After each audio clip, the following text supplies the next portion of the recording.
Hello, it's Chaplain 73 here, and thank you for joining me again today for another interview. I am joined by Sally Crabtree. Hello, Sally. How are you? Hello there. I'm very well, thank you. Good, good. I'll crack on with the questions then, Sally. The first question is an opportunity for you to tell us who you are, what you do, and where you're based. Okay, well, I'm based in Mousehole in West Cornwall, and I'm a poet and a children's author, and I also devise and deliver creative literacy projects and installations and performances that have all got words at the heart of them. So for me, the essence of what I do is poetic. I love poetry, but I am aware that most people don't. So I've learned in my sort of work to sprinkle theatricality over the poetry installations, or to almost kind of disguise it into other things, because I think that we're all poetic at heart, but we've been put off by poetry, usually at school or whatever. And if I say to anyone that I'm a poet, I can hear their hearts thud 6 inches. So my job over the last 25 years has been to try and surprise poetry out of people and also to delight them. And there's a poet called Dryden, and he said that the chief aim of poetry is to delight. So I like to kind of put on, you know, a programme of events or an installation or a performance or a project that will inspire children or adults, anybody in the community, to show them that poetry doesn't have to be boring. Yeah, I think that's a very a good aim, because I think you are right. People were put off poetry at school. I found poetry to be quite dull at school, and that was my experience, and Exactly. quite painful at times. But now I write poetry, strangely enough. Ah, amazing. Yeah. Well, they say that more people write poetry than go to football matches. You know, I think we're closet poets in you know, in the UK. I did a performance over in Cuba. I was the Poetry Postie in Havana, and I was amazed at how the Cubans adore poetry. And I was supposed to be getting to the poetry festival for 9 o'clock in the morning, but one of the Cubans came out of a bar and he wanted to offer me a cocktail. But when I said that I was going to the poetry festival, he said, "Ah, la poesia," and he ushered me on my way, because for him, poetry was more important than a cocktail. You know, and it was great because there, you know, people are passionate, people aren't afraid to say they love it. But I have noticed, you know, in my time that it's a little bit of a tough nut to crack, but I've got a really heavy, you know, hammer. Brilliant. It's good It's to not know. quite the right way to put it. But, you know. Not the most poetic way to put it. No, it's not, is it? I was thinking of nutcrackers. It didn't quite come out right. You know what I mean? Yeah, I know exactly what you mean. So tell me a bit more about the Poetry Postie you just mentioned, and CreativiTEA, with a T at the end, and how it all came about.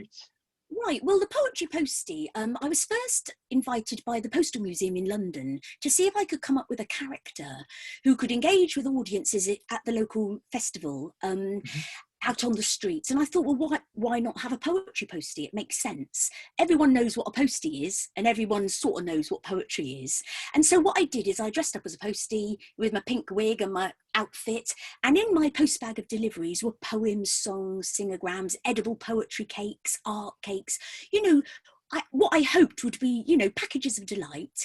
And I cycled around the festival in Bloomsbury, and when I met people on the rounds, I'd invite them to hop onto the bike and help create an instant singogram. They could also become part of the walking stamp collection, and then by that time they were kind of warmed up enough so that when they delved into the post bag of deliveries and they found a delivery for them, they kind of, it was really special to them. Whereas if I'd gone up to them and said, "Here's a poem," it probably wouldn't have worked like that. So anyway, it proved to be a bit of a hit, and I started doing the Poetry Postie at festivals all around the country, like WOMAD and seaside festivals in urban cities. Then I got invited to places like Japan, Kyoto and Tokyo, as I mentioned, Havana, Barcelona, and it was something that seemed to kind of appeal to everybody. It wasn't scary. It was fun at the beginning, but it ended in something that was very poetic, hopefully, and something that was completely about me. You know, it was whatever I wanted to deliver, whether that was a really long poem about, I don't know, a mollusk. Not that it was. You know, I could kind of put whatever I liked in and package it up and make it something interesting. So it was very, very lovely, because it started developing into community projects where everyone could get involved. So I worked with children, older people living with dementia, teenagers, all sorts of people, but Mhm. at the heart of it was my own poetic work. And for me, that was really important because it allowed me to develop as a poet and to put into it whatever I wanted. But I was also able to engage and inspire everyone I was working with and show them how they could create their own singograms or parcels of happiness or edible poetry cakes. And it was just brilliant. And then sometimes we would deliver those parcels out on the rounds, sometimes accompanied by perhaps the children that had been taking part. And then it got really great because we started combining, connecting those communities with other communities, either in another part of Cornwall or the UK, and then abroad. So the Cuba Exchange was actually an exchange between the community of Pendine and Santiago de Cuba. It was called El Cobre in Santiago de Cuba, and it was all about the mining, because some of the miners from Pendine went to Santiago de Cuba. So we connected those communities, and I went over and delivered a post-bag of deliveries that the community in Pendine had created. So I'm really interested in that idea of connection and communication. And I suppose for me, poetry is something that can help you communicate with yourself as well as with other people and connect communities. You know, you always think of a postie, don't you? Connect, going around the community, sort of Yeah. delivering letters, and you know, who's written that letter, where's it come from? And it started to evolve into something that really is feeling like it's kind of starting to connect, you know, the whole world really. And it's so exciting. And at the heart of it, as I said, I'm allowed to be very still and, you know, quiet in my little shed writing poems, which is what I love. So all in all, it's great. And what we started to do in some of the parcels that we delivered, we included an invite to a CreativiTEA party. And this was somewhere that people in the community, especially those who were isolated or perhaps, you know, having sort of suffering from certain mental health issues, you know, just needed to go somewhere and meet people. We put on CreativiTEA parties where people could engage in simple creative activities, share their stories over a cup of creative tea. And these stories were showcased on a local radio show that I do called the Poetry Postie FM. And the CreativiTEA concept is quite fun because we've also done a CreativiTEA carriage on one of the Great Western Railway's branch line trains. Oh, wow. I've dressed up as a table, an afternoon tea table with all the tea on it. You know, it's bonkers. But at the heart of it, it's the idea of celebrating, you know, and bringing people together. And I believe that creativity and art and using one's hands, it's kind of like a mindful activity. It really, for me, it really brings me down to earth, keeps me calm. And again, I'm sort of trying to inspire that in communities because I think it's just a fabulous thing to do. And I've started making my own creative tea as well, growing the flowers that go into the tea. So it's brilliant. It's a lot of fun. It sounds it. And the energy that you are expressing while you're talking about it sounds like you really enjoy what you do. I was particularly pleased to hear about the thing in Pendine. I used to live in Trewella, just down the road from Pendine, so I used to be part of that community. And it's a particularly isolated area, really. It can be quite bleak, especially in the middle of winter. That coast is particularly quite bleak and quite cut off, really. And I think that there are lots of communities across Cornwall and probably across the UK that fit into that kind of category, and to link them up with somewhere like Cuba would have been really exciting. Yeah. Well, we also did a project in Delabole, which is obviously in North Cornwall. Yeah. And it was fabulous because we worked with the children in one of the schools and also in Tintagel, and they created work that had been inspired by World War One, so poems and songs. And I then delivered them to a place in France called Ors, which is where Wilfred Owen died, and from where he sent his last letter home. And we became part of an incredible World One sort of commemoration, 100-year commemoration project. And for those children, perhaps who live in these rural isolated communities, to suddenly know that their work is being delivered, you know, to the place where Wilfred Owen actually was. He hid in the cellar under this forester's house. And I went to the forester's house, which has now been transformed into a sculpture. And it was just an amazing way to show that there's a big wide world out there, and that culture, art, creativity is a magic key that allows you to make friends with other people and to share what you have in common, which is your poetic nature or your artistic self. So it was just a brilliant way to raise us, let everybody look upwards and, you know, outwards. And that's a project that's continuing.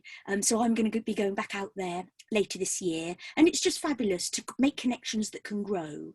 So I think you're right. And, you know, people think that Cornwall is all beaches and sun and, you know, holidays. But as we know, you know, sometimes it's quite difficult. So you want to kind of offer things that will inspire people to know that they've got so much to offer, and can, you know, and can put it in a package, and it can delight somebody far across the seas.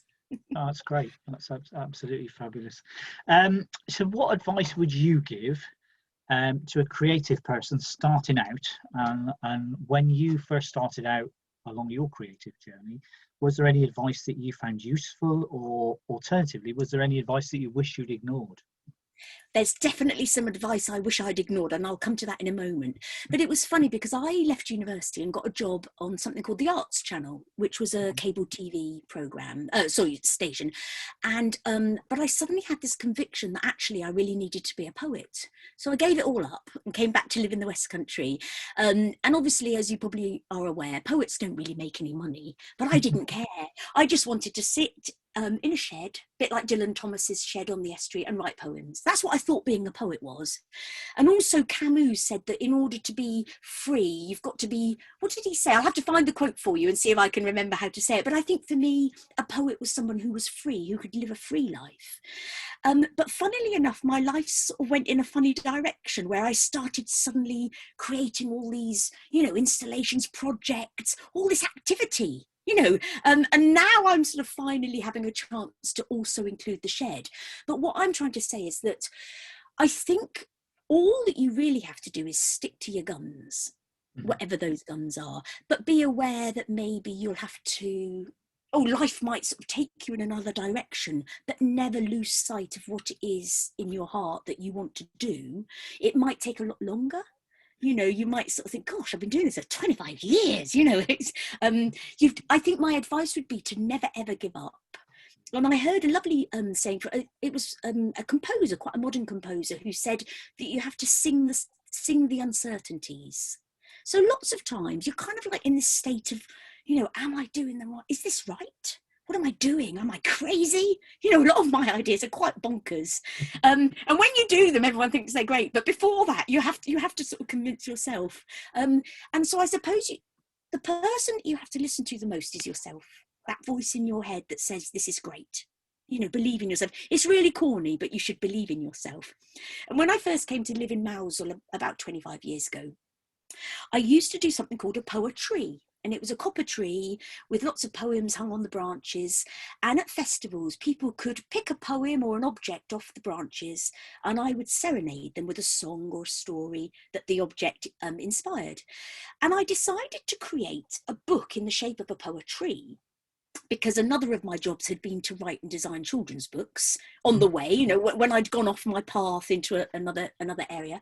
So I made what I thought was a beautiful book that stood up like a beautiful tree. It was a poetry, and obviously it was filled with poems. And a woman happened to come into my house and she saw it, and she said, "You can't do a book like that." Even though I'd obviously done it. And I was so insecure, I put it in a drawer for 20 years. And I often tell children this story, you know, I say, don't ever listen to people who put you down. And what was interesting was that I met this woman a couple of years ago, and do you know what she said to me? She said, I'd like to apologise for what I said. I should never have said that about your poetry book, which was quite bizarre, because, you know, I'd spent many years cursing her, so saying, why did you say that? And I've got a cupboard behind me that you can't see that's jam-packed full of ideas that publishers have said, oh, it's rubbish, rubbish, rubbish, rubbish, rubbish. I know they're not rubbish, but they haven't, you know, landed on the desk at the right time. Yeah. And I think that when you're an artist, you have to remember that perhaps it's a bit of luck. It is who you know sometimes. I never thought it was, but it is. And it's about your idea being in the right place at the right time. If it isn't in the right place at the right time, hang on in there, because it will get there. Or if it's a good idea, it won't go away. I think that the ideas that aren't so strong tend to kind of fade away, whereas the ones that are great, they stay, and you just can't let them go. And that's again goes back to that voice that said, "Come on, this is great." And if it lights up your heart like a light bulb, that's the one to go for. Even if no one else likes it, just keep at it. I remember reading a comment somewhere by somebody saying that most overnight successes take at least 10 years. And it's just, absolutely. Yeah, it's interesting, isn't it? And I think that one of the things I've not realised, I always think that people know what you're doing, but they don't, do they? Unless you tell them. And I tend to do something, then do the next thing, then do the next thing. Whereas I suppose I've got to the point in my life now where I think maybe I should tell people what I've done, and then sort of people, oh wow, blah blah blah. But I suppose you have to do it your way. That's another bit of advice. Some people are really pushy, they are really sort of big mouths, do it like that. Other people just get on with it. Don't try and be somebody else. Be yourself, because that's the only person you can be. And I always admire those people who do it anyway, even if they're not particularly talented. They put it out there and they embrace it and they celebrate it. And you often find that those people become, quite well known because they've got the courage to say, this is me, this is my work. And whatever you do, 50% of people are not going to like it anyway. So you might as well just, as long as you like it, that's one person, isn't it? You've made a start.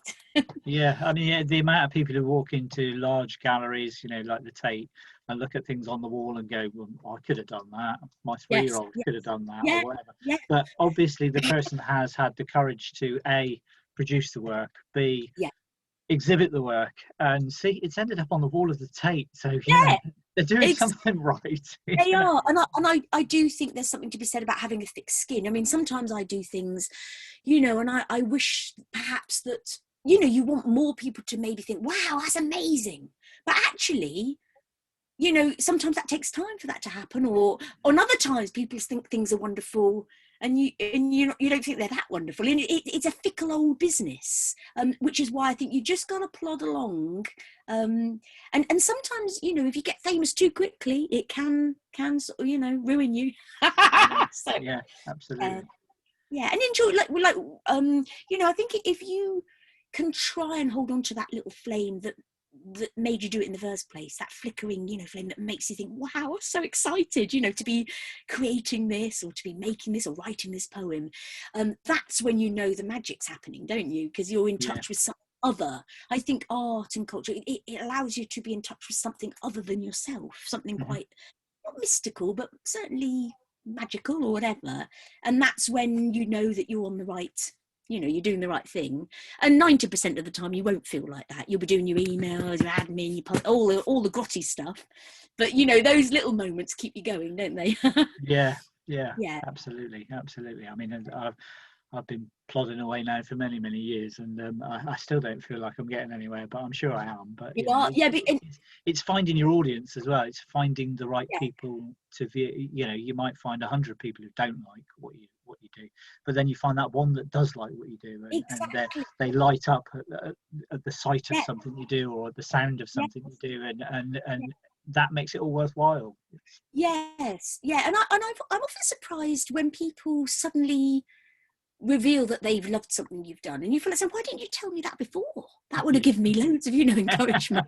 Why would they? You didn't ask them, or and so I think sometimes you've got to remember, people might not be telling you, but they might, I can see your work behind you, and I think I love it, I do, but people might not say it all the time, so perhaps we ought to go out with sort of questionnaires. Do you like my work? Then just perhaps we ought not to. Just keep going. Anyway, it is a strange old thing, creating art, because you can never be sure how it's going to be taken and who's going to see it even. You never know who's looking through Instagram, who might see a picture that you've done and go, oh, I quite like that. Can you paint me a picture? I saw one of my friends on Instagram was painting for somebody really famous the other day, a famous actor. Oh, And I was just like, that just shows you, doesn't it, that you wouldn't think yeah. that person would be looking, would even know about this artist. And No, but it can happen, can't it? Yeah, definitely. Anyway, so my next question is, if you could spend 24 hours with an artist, living or dead, who would you choose and what would you do? You've got a time machine at your disposal now. Yeah, it's a great question. I was going to ask you, could you guarantee that you'd get on with them? Because I wouldn't want to choose a person and then it'll be a disaster. Or is that one of the risks we've got to take? The last person I asked this question, one of the guys that asked this question, he said he'd spend the day with Francis Bacon watching him paint, then he'd go out and get drunk and probably get into a fight with him. So who knows? We'll take it for granted that you're going to get on like a house on fire. All right. Right, well, that's very good. That's what I needed to know. Well, in that case, I'm going to spend 24 hours with a poet called Rumi, and he was a Persian poet from the 14th century, or round about that time. Yep. And he, at the moment, is my number one geezer. So if we're going to get on like a house on fire, I can't wait. So let me know when that's going to happen. And what would we do? I think I would just, let him talk to me about anything he liked, or I'd just gaze at him and sort of let him speak his wonderful words. I don't think I'd need to do much. Maybe sit in a lovely glade somewhere, a warm glade. I have read some of Rumi's writings, and very wise. A lot of wisdom there. A lot of wisdom, isn't it? Yeah, because I suppose for me, I'm quite interested in kind of philosophy and the kind of in the notion that it's the love of truth. And my second person would have been Socrates, even though he's not a poet. But I'm going to go for Rumi, seeing as we're going to get on like a house on fire.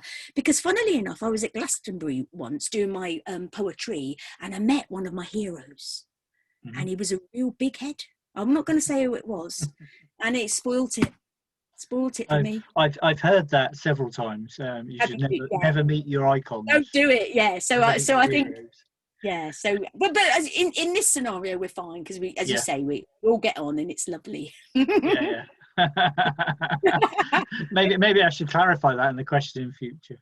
Well, no, it gave me a day or two of worry. Who shall I go for? And finally, what's in store for the future? Have you got anything that you're currently working on or planning to do? Obviously, we're coming out of lockdown now. We've had a very strange 12 months. Is there anything that you were hoping to do last year that you're going to do this year coming up? Or Yeah, well, it's great actually, because as you say, things are, getting slightly back to normal. So as the Poetry Postie, I'm allowed back on my rounds, which is absolutely fantastic. So one of the projects that's going to happen, it's actually on the Tin Coast. We were talking about Pendeen, and it's been commissioned by the Tin Coast projects and Cornwall 365. And I'm going to be doing a project, it's a bit corny, it's called It's Exciting. So it's all about how wonderful the Tin Coast is. And I'll be working with the community and especially school children to create a postbag of deliveries that we can deliver out and about around the community. But one of our main jobs will be to write an amazing singogram on the theme of It's Exciting. So I might have to ask you about something beautiful from Pendeen, from when, your memories of living there. But basically it's a Poetry Postie project all along the Tin Coast, which I'm really looking forward to because of how beautiful it is and because of what a great community from what I've discovered in my past work there, it's fantastic. So that'd be great. I'm also looking forward to doing something called the Sweet Shop of Words, which I've already done before, and it's a counter of conceptual confectionery. And I don't know if you remember as a kid going into the sweet shop with your pocket money and that agonising choice. What are you going to? If you got 10p, I'm that old. It was 10p. Would you choose something big like a flake, or would you buy loads of little, penny chews? The glass counter, and all those jars behind. Oh, I know. Exactly. So I've created a conceptual counter of confectionery, and people who come to the Sweet Shop of Words get given a little tiny gold coin and they're only allowed to choose one thing at the counter. But each of the things on offer has kind of got like a philosophical notion. It's like a little prize in a sense, so they go away with it. So it's not really a sweet, although some of it is sweet inspired. And Voltaire said that the most important choice you can make is to be in a good mood. So it's all about, you know, as human beings, are we able to choose our happiness, choose our life? You know, can we choose how and who we want to be? Can we change the story of our lives? So the Sweet Shop of Words on one level is quite fun and quite colourful and interactive, but it touches upon those deeper notions of choice. And Goethe said, you must choose wisely. Your choice is brief yet endless. So anyway, so that's all about choice. And I'm going to be doing that up at the Ledbury International Poetry Festival in July. And then hopefully we'll be bringing it back down to Cornwall for the autumn. I'm not sure yet on, it depends again about the lockdown rules and regulations. Yeah. And I'm really, really excited about the third project, which is quite fun, but it's based on something very serious. It's based on these little finger fun boots that I've created out of tin foil and sort of paper that I've designed. And the project is called Give Your Worries the Boot. So it's kind of football themed, dancing themed, and it's a project actually that was inspired by someone whose son sadly committed suicide. And this lady and her husband set up a trust, a funding body so that they could help provide projects for those who might be suffering mental health issues, to give them ways to cope with the worries that they had. And they wanted things that were creative and different. So I came up with a huge project that could, on the surface, be quite fun, you know, give your worries the boot, but on a deeper level, explore those things that do worry us and what we could do to overcome them. And the project will result in an animation created by the participants, but also a game that we're hoping to market. So you might get one day, you know, you'll be able to play finger fun football and give your worries the boot. So that's one of those little projects, you know, when you have ones that you love because they're you know, it's fun and quirky, but with a serious notion behind them. So that's what I'm kind of up to at the moment. And one more thing, I'm going to France, as I mentioned, for the Ors Wilfred Owen project. And I'm also going to be exploring the notion of CreativiTEA in France. And it's actually CreativiTEA. So, you know, we'll see how that goes. So, yeah, so lots of nice things to look forward to. And again, enjoying what's left of the peace and quiet of lockdown as well, because I've quite enjoyed that as, you know, as a bit of a kind of downtime. Yeah, as a poet, it's probably given you a lot of opportunity to sit and write poetry. Well, undisturbed. Yeah, I've been going out. One of the things I've been doing is going out just before the twilight, out to my little shed where I've got a little stove, and watching the twilight change from, you know, darkness to light. And it's been a really important time for me every day, just seeing that happening. And it's almost kind of given me a cordial of peace, you know, for the rest of the day. I've got that in me. So yeah, the lockdown has given me that chance to get into that routine, because normally I'd be rushing off somewhere. So yeah. I'm going to have to keep that going, even if I am dashing around. I think that is one thing that it has allowed us to do in the last 12 months is to slow down and think about what's important. Absolutely.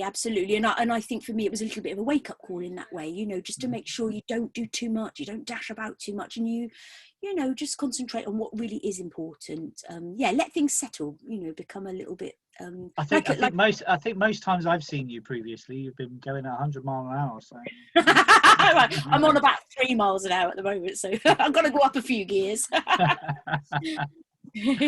Brilliant. It's been a pleasure as always. I will I'll put links below to your stuff for people to click on and find out more about you. But I'd just like to say thank you very much for spending some time with me today. Oh, it's been a pleasure. Thank you. Lovely. And if you like what you've seen and what you've heard today, please hit the subscribe button, like the video as well while you're there, but hit the subscribe button and then you can tune in and see more of these videos as I create them, which I'm hoping to be able to do over the next few months, years, whatever. Thank you very much for joining me today. Cheers.